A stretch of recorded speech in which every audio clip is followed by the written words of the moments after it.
Selam dostlar, Sovyet Yolculuğu kanalımıza hepiniz hoş geldiniz. Bu videoda az bilinen bir konuyu, Sovyetler Birliği'ndeki en büyük yangınlar konusunu ele alacağız. 20. yüzyılın en büyük sanayi gücü olan Sovyetler Birliği, yalnızca dev fabrikaları ve modern şehirleriyle değil, bu devasa yapıyı ayakta tutan örgütlü toplumuyla da dikkat çekiyordu. Ancak böylesine büyük bir ülke zaman zaman büyük yangınlarla da sınandı. Leningrad'dan Moskova'ya, Baykonur'dan Sibirya'ya kadar farklı bölgelerde yaşanan bu yangınlar Sovyet halkının dayanışmasını, devletin hızlı müdahale kapasitesini ve krizlere karşı gösterilen olağanüstü örgütlülüğü gözler önüne serdi. Neden Sovyet yangın tarihini anlatıyoruz? Çünkü bu tarih bize şunu gösteriyor. Sovyetler Birliği'nde çıkan her büyük yangın sadece alevlerin değil, aynı zamanda bir ülkenin dayanışma kültürünün sınandığı anlar oldu. Leningrad kuşatmasından Sibirya'daki rafineri yangınlarına kadar her olayda halk, devlet kurumları, işçiler, askerler, uzmanlar tek bir mekanizma gibi hareket etti. Bu devasa yapıyı, Sovyet yangın güvenliği sisteminin nasıl kurulduğunu ve neden dünyadaki en organize kriz yönetim modellerinden biri haline geldiğini sizlere anlatacağız. Bu videoda Sovyet tarihinin en büyük yangınlarını, bu yangınlara verilen yanıtları ve olayların arkasındaki insan hikayelerini incelerken, bir ülkenin ateşle sınanırken bile nasıl birlik olabildiğine tanık olacağız. Sovyetler Birliği'nin yaşadığı en büyük yangınları, devletin müdahale biçimlerini, soruşturmaları, sonuçlarını ve bu olayların Sovyet toplumunda bıraktığı izleri inceleyeceğiz. Hazırsanız Sovyet yangın tarihinin derinliklerine doğru bir yolculuğa başlıyoruz.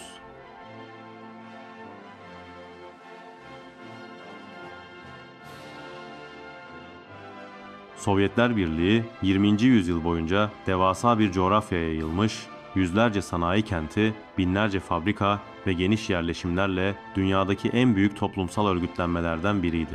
Baltık kıyılarından Pasifik'e, Karadeniz'den Kuzey Kutbu'na uzanan bu dev coğrafyada milyonlarca insan yaşıyor. Yüz binlerce fabrika, atölye, tesis ve tarım kolektifleri faaliyet gösteriyordu. Bu kadar geniş bir ülkeyi yönetmek, doğal felaketlerden sanayi kazalarına, orman yangınlarından sabotaj girişimlerine kadar her alanda güçlü bir organizasyon gerektiriyordu.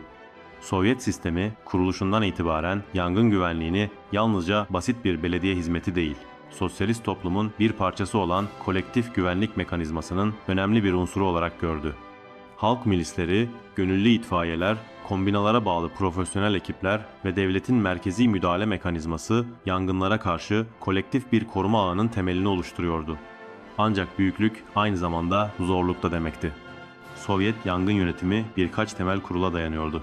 Bunlar profesyonel itfaiye birlikleri, fabrika ve kombinalarda yerleşik sanayi itfaiyeleri, Kızıl Ordu ve Kızıl Donanma'nın teknik birlikleri, gönüllü halk grupları, merkezi planlamaya bağlı kriz koordinasyon kurullarıydı. Bu sistem sayesinde Sovyetler Birliği'nde yangınlarla mücadele tek bir kurumun değil, tüm toplumun görevi haline getirilmiştir.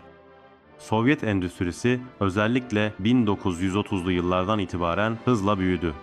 Bu büyüme dev rafinerileri, kimya tesislerini, metalurji merkezlerini, enerji santrallerini, devasa depolama alanlarını ve askeri üretim komplekslerini beraberinde getirdi. Tüm bu tesislerde küçük bir arıza bile büyük yangınları tetikleyebiliyordu. Bu nedenle Sovyet hükümeti pek çok ülkede görülmemiş şekilde iş yeri yangın güvenliği eğitimlerini zorunlu kıldı. Her fabrikada haftalık tatbikat yapılması bir devlet politikasıydı. Tüm bu önlemlere rağmen devasa sanayi üretimi ve geniş yerleşim alanları nedeniyle büyük yangınlar yaşandı. Ancak bu yangınların her biri Sovyet devletinin krizlere verdiği yanıtı güçlendirdi. Yeni düzenlemeler, yeni teknolojiler ve daha profesyonel itfaiye birlikleri doğdu. Sovyetler Birliği tarihi boyunca yüzlerce büyük yangın yaşandı. Bu yangınların bazıları doğal sebeplerle ortaya çıktı, bazıları ise sabotaj ve kundaklama girişimleriyle ilişkilendirildi. Tüm bu olaylar Sovyet devletinin krizlere karşı örgütlenme biçimini ve halkın dayanışmasını net şekilde ortaya koydu.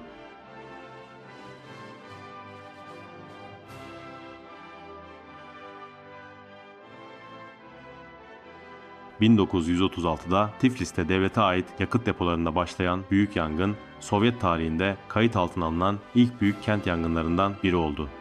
Yangın, Gürcistan'ın başkentinde paniğe yol açsa da Sovyet itfaiyesi ve Kızıl Ordu birlikleri hızlı bir koordinasyonla bölgeyi boşalttı. Kızıl Ordu tankerleri çevredeki depolardaki yakıtı boşaltarak zincirleme patlamayı önledi ve yangın 19 saatte kontrol altına alındı. Bu olay Sovyet sanayisinin büyüme aşamasındaki kırılganlıklarını göstermesi bakımından önemliydi. Dünya Savaşı'ndaki Leningrad kuşatması sırasında şehir yalnızca açlık ve bombardımanla değil, devasa yangınlarla da mücadele etti. Alman ordusunun yangın bombaları binaları tutuşturuyor, ekipler ise şehirdeki her bir damla suyu organize ederek büyük bir insanüstü mücadele veriyordu. Halk itfaiyeleri sokaklarda su zincirleri oluşturdu. Kızıl Ordu mühendis birlikleri yanan bölgeleri bombalanmaya rağmen tahliye etti. Yangınların birçok kısmı Sovyet halkının kolektif dayanışmasıyla söndürüldü. Bu dönem yangınları Sovyet tarihinde ateşle direniş olarak anılır. Sovyet tıp tarihinde dramatik bir olay olan 1958 yılındaki Kurgan Pediatri Hastanesi yangını elektrik sistemindeki aşırı yüklenme nedeniyle başladı. Yangın sırasında 79 çocuk hayatını kaybetti. Bunun üzerine Sovyet hükümeti tüm pediatri kliniklerinde yangın güvenliği yönetmeliklerini yeniledi. 1960'tan sonra tüm Sovyet hastanelerinde zorunlu yangın söndürme sistemleri kuruldu. Bu yangın Sovyet devletinin sosyal alanlarda güvenlik politikalarını kökten değiştiren bir dönüm noktasıdır. Sovyet petrol ekonomisinin kalbinin attığı bugünkü adı Samara olan Kuybişev kentindeki petrol rafinerisi 1961'de büyük bir teknik arıza nedeniyle yanmaya başladı. Yangın o dönem için dünyanın en büyük rafineri yangınlarından biriydi. Yangın 3 gün sürdü, 3000'den fazla itfaiyeci ve asker yangına müdahalede görev aldı. Sovyet hükümeti bu olay sonrası petrol tesislerinde otomatik vanaları ve bağımsız güvenlik bölgelerini zorunlu hale getirdi. 1972'de yüksek katlı Moskova Dış Ticaret Bakanlığı binasına çıkan yangın, mimari açıdan yeni Sovyet modernizmini zorlayan bir test oldu. Elektrik kısa devresi ana sebep olarak belirlendi.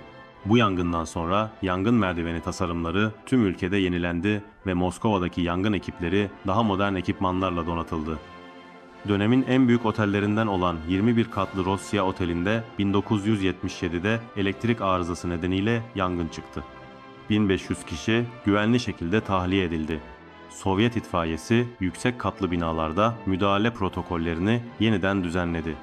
1980'de Moldova Sovyet Sosyalist Cumhuriyeti'nin başkenti Kişinyov'daki dev pazar alanında gece saatlerinde çıkan ve 11 saat süren yangın bölgedeki en büyük yangın olarak bilinir. Bu yangından sonra kentteki su kanalları yeniden tasarlandı. Pazar esnafına devlet desteği sağlandı ve pazar kısa sürede yeniden açıldı. 1988 Spitak depremi yalnızca binaları değil, aynı zamanda birçok bölgede gaz hattı yangınlarını tetiklemiştir. Yetkililerin Kızıl Ordu mühendislerini, itfaiyeleri, sağlık ekiplerini ve gönüllüleri tek bir komuta altında toplaması yangınların yayılmasını önlemiştir. Bu Sovyet kriz yönetiminin en başarılı örneklerinden biri olarak gösterilir.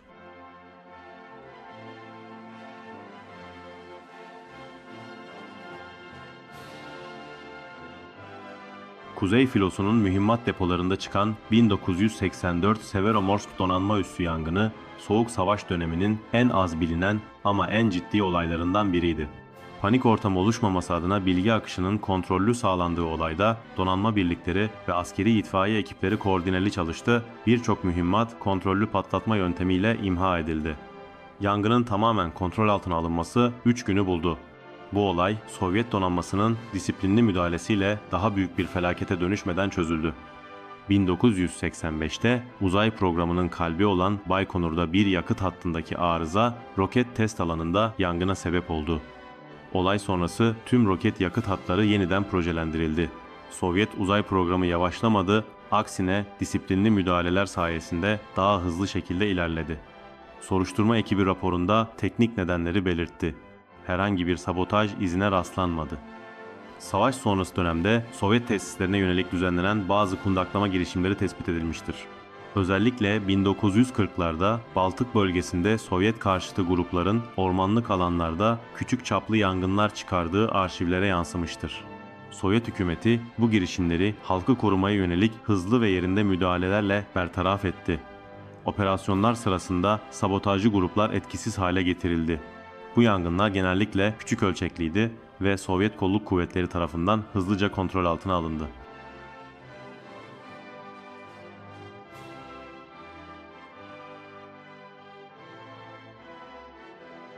Sovyetler Birliği'nde çıkan büyük yangınlar, devasa bir ülkenin hem doğal hem sanayi kaynaklı krizlerle nasıl başa çıktığını gösteren önemli belgelerdir. Bu yangınlar, Sovyetler Birliği'nin kriz anlarında gösterdiği örgütlü dayanışmayı, halkın ve devletin birlikte hareket etme kültürünü, her olaydan sonra yapılan teknik ve kurumsal yenilikleri, sabotaj girişimlerine karşı gösterilen kararlılığı ve her felaket sonrası daha güçlü bir sistem kurma isteğini ortaya koymaktadır. Sovyet yangın tarihi bize şunu öğretir: büyük bir ülkeyi güçlü yapan şey hatasız olması değil, hatalardan sonra kurduğu dayanıklı yapılardır. Yangınlar çoğu zaman trajik sonuçlara yol açsa da Sovyetler bu olaylardan ders çıkararak itfaiye sistemini, kriz yönetimini, askeri tesis güvenliğini ve kent planlamasını sürekli geliştirmiştir. Bu nedenle Sovyetler Birliği'nin en büyük yangınlarını incelediğimizde yalnızca felaketleri değil, aynı zamanda toplumsal dayanışmayı, bilimsel gelişmeyi ve kitlesel örgütlülüğü de görürüz. Evet dostlar, Sovyetler Birliği'nin karşı karşıya kaldığı büyük yangınlar yalnızca birer felaket değil, aynı zamanda halkın ve devletin omuz omuza verdiği mücadelenin birer hatırasıydı. Her alev, Sovyet toplumunun dayanıklılığını, örgütlülüğünü ve krizler karşısında gösterdiği kararlı duruşu bir kez daha kanıtladı. Bugün bu olaylara baktığımızda güçlü bir ülkeyi ayakta tutanın yalnızca beton yapılar değil, o yapıları koruyan bilinç, disiplin ve kolektif ruh olduğunu görüyoruz. Bu videoda Sovyetler Birliği'nde çıkan büyük yangınlar konusunu ele aldık. Umarım konu hakkındaki bilgiler sizlere faydalı olmuştur. Eğer videomuzu beğendiyseniz beğen tuşuna basmayı ve Sovyet Yolculuğu kanalımıza abone olmayı unutmayın. Kanalımızda Sovyetleri ve dünya sosyalist hareketlerini konu alan belgesel tadında pek çok video yayınlıyorum. Diğer belgesel videolarımıza göz atmak isteyen dostlar videonun açıklama kısmından ulaşabilir. Sovyetlere dair az bilinen konularda başka videolar da hazırlıyorum. Neyi merak ediyorsanız yorumlara yazabilirsiniz. Diğer videolarda tekrar buluşmak üzere. Şimdilik hoşça kalın, dayanışmayla kalın.